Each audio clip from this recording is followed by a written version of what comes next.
An Ottawa woman is facing the prospect of vision loss. What's going to happen when these dyes migrate to different parts of the eyeball?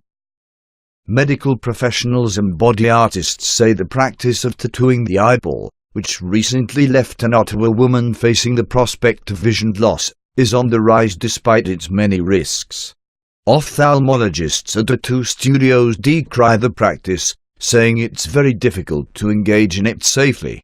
Nonetheless, they say they hear of increasing demand for the extreme form of body modification which involves injecting ink into the whites of the eyes. A 24-year-old alternative model says she has learned the hard way about the risks of the procedure. Kat Galinga says she recently allowed someone to dye the white of her right eye purple, but has since developed major complications.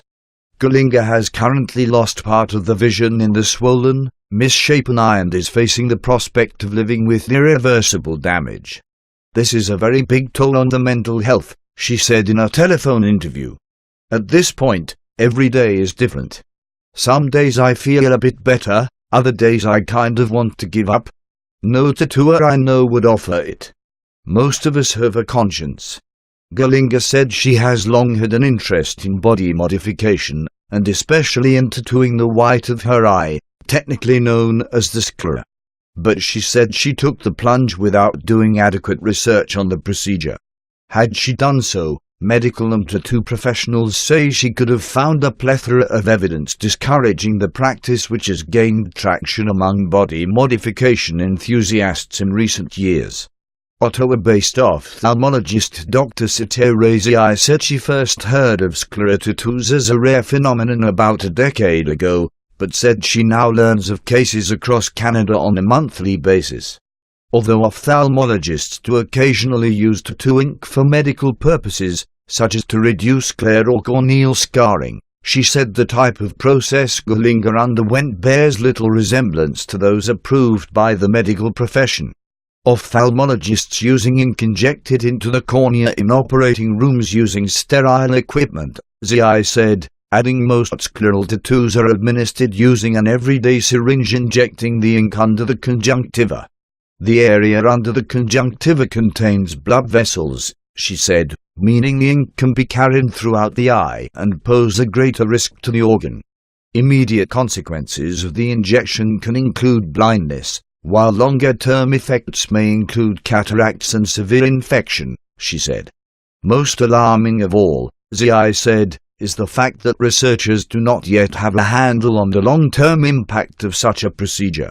What's going to happen when these dyes migrate to different parts of the eyeball or different parts of the body?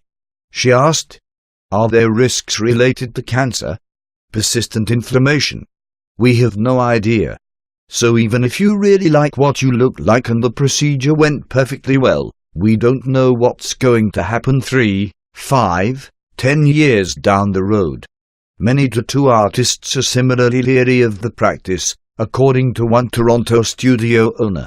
David Glantz of Archive Tattoo Studio said he knows of very few that offer scleral tattoos despite the growing fascination with the procedure he's observed online. He said insurance companies will not cover studios that provide scleral tattoos, adding that no licensed training is currently offered for the procedure. No tattooer I know would offer it. Most of us have a conscience, would like to keep our jobs, and keep making cool tattoos in whatever style we choose to work in, Glantz said in an email. There'd be no point to any of us jeopardizing our careers for one or both of you are really daring or stupid kind of story. It's not the kind of bragging most of us are in this trade for. Galinga said she hopes to see the practice become regulated and performed by highly qualified professionals. I would never recommend anyone get it done until it becomes something that is a cosmetic procedure done by surgeons, she said. I'm hoping that will happen, because people are going to do this either way. Thanks National Post for the help with this.